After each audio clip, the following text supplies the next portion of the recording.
ফুল, শিউলি ফুল দেখলেই মনে হয় যেন পুজো এসে গেছে দোরগোড়ায়। হ্যালো বন্ধুরা, পঞ্চব্যঞ্জনের রান্নাঘরে তোমাদের স্বাগত।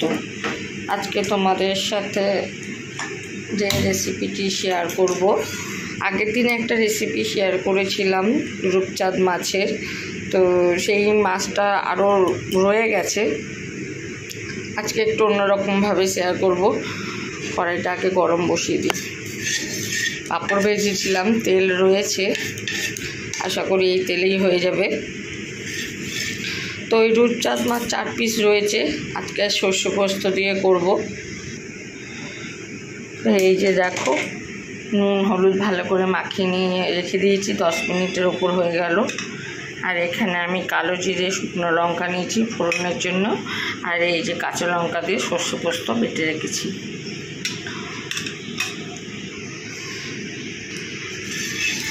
রূপচাঁদ মাছ 500 একটু বেশি ছিল, আজকে রয়েছে 4 পিস, আগের দিন 5 পিস আর 9 পিসের মতন হয়েছিল ফ্রেশ, লেজা মাথা বাদ দিয়ে। তো সেই জন্যে মা ছেলে খায়, কত আর খাবো। ছেলে রাতে রুটি খায়, কিন্তু যেদিনকে মাছ হয় সেদিনকে রাতে ভাতই খেতে বলি, নাহলে আমি রাতে ঠিক মাছ খেতে আমারও ভালো লাগে না। তো মাছটা আগের দিন খুব টেস্টফুল হয়েছিল, খুবই ভালো হয়েছিল।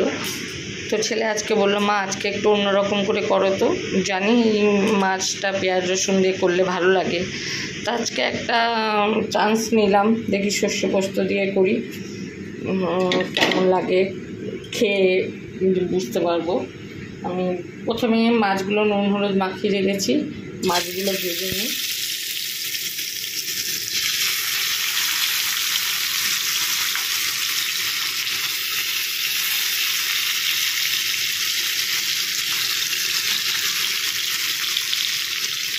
আজকে হাতে ধরে ভিডিওটা করছি, কারণ এই পাশে প্রেসার কুকারে ভাত বসিয়েছি, ভাতটা সিটি মেরে দিয়েছি। তোমরা সকলেই জানো যে আমি প্রেসার কুকারে ভাত করি, কিন্তু ভাত জায়গা ফ্যান থাকে না।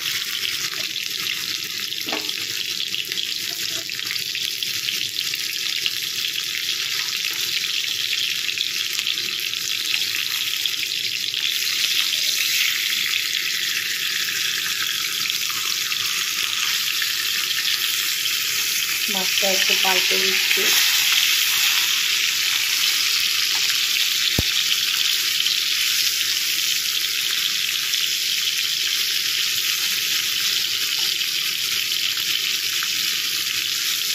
জানি না আগের দিন তোমাদের ভিডিওতে কত করে বললাম যে তোমরা একটু কমেন্ট করো, কমেন্ট কারোর পাইনি। কমেন্টটা পেলে মনটা ভালো লাগে, কিন্তু কমেন্ট না পেলে মনটা খারাপ হয়ে যায়। বুঝতে পারি না যে ভিউয়ার্সদের মতামতটা কী।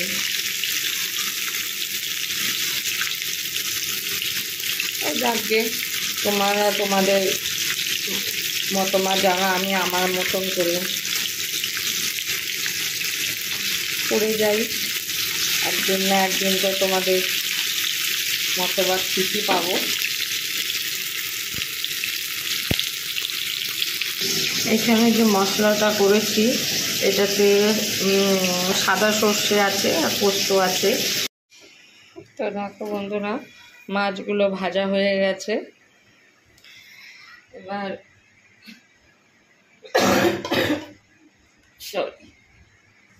এত কাশি হয়েছে, এবার এই কালো জিরে শুকনো লঙ্কা ফোড়ন দিয়ে দেবো।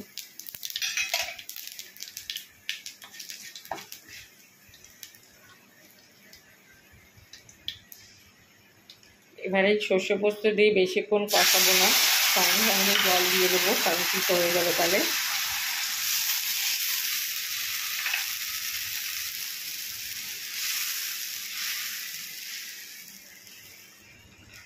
হাতে করে করছি, তাই মাঝে মাঝে ফোনটা সরে যাচ্ছে হাত থেকে।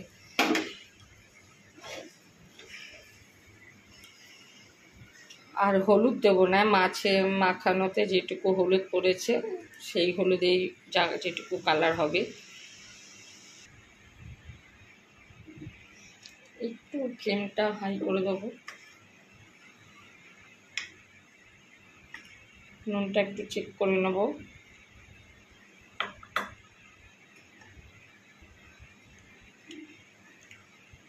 আর একটু নুন লাগবে।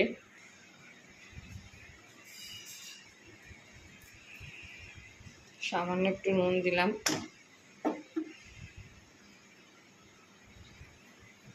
ঝোলটা ফুটে গেছে, এবার মাছগুলো দিয়ে দেবো।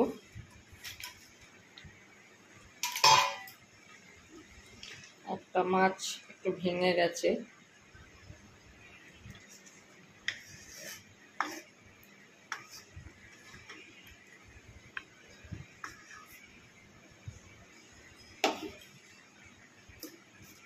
এবার এটা চাপা দিয়ে দেবো মিডিয়াম ফ্লেমে রেখে।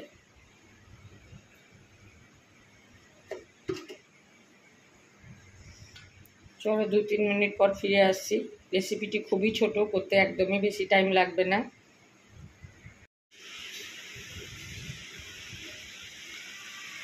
ঝোল ফুটে গেছে।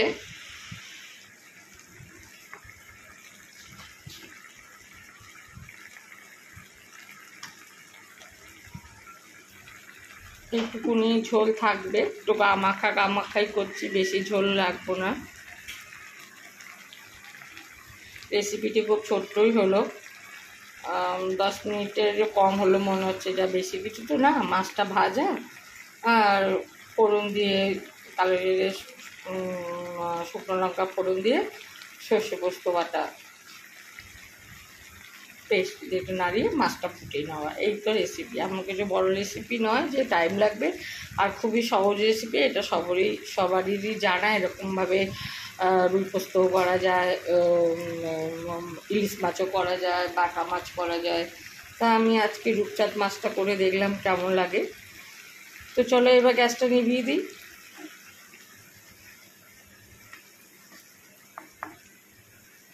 এবার তোমাদের ঢেলে দেখাই। তো এই যে হচ্ছে সর্ষে পোস্ত দিয়ে রূপচাঁদ মাছের ঝাল। কেমন হয়েছে দেখতে তোমরাই বলো। যদি ভালো লেগে থাকে রেসিপিটা, তাহলে লাইক কমেন্ট করতে ভুলো না বন্ধুরা। আবারও বলছি, তোমাদের মতবাদ কমেন্ট আমার কাছে ভীষণ মূল্যবান। আর কি বলবো, আজকের মতন ভিডিওটা এখানেই শেষ করছি। আবার অন্য কোনো দিন অন্য কোনো ভিডিও নিয়ে তোমাদের কাছে চলে আসবো। তোমাদের ভালোবাসা আমার একান্তভাবে দরকার। প্লিজ যারা এখনও আমার চ্যানেলটিকে দেখছো অথচ সাবস্ক্রাইব করেনি, তারা প্লিজ চ্যানেলটিকে সাবস্ক্রাইব করে পাশে বেল আইকনটা প্রেস করে দিও, যাতে নেক্সট ভিডিওর নোটিফিকেশনগুলো তোমাদের কাছে সবার আগে পৌঁছতে পারে। আর যেসব ভিউয়ার্সরা দেখছো আমার সাবস্ক্রাইব বন্ধুরা, তাদেরকে অসংখ্য ধন্যবাদ আর ভালোবাসা পঞ্চব্যঞ্জনের পক্ষ থেকে। আমি সুচরিতা আজকের মতন বিদায় নিয়েছি। আবার অন্য কোনো দিন অন্য কোনো ভিডিও নিয়ে আসবো। আজকের মতন টাটা।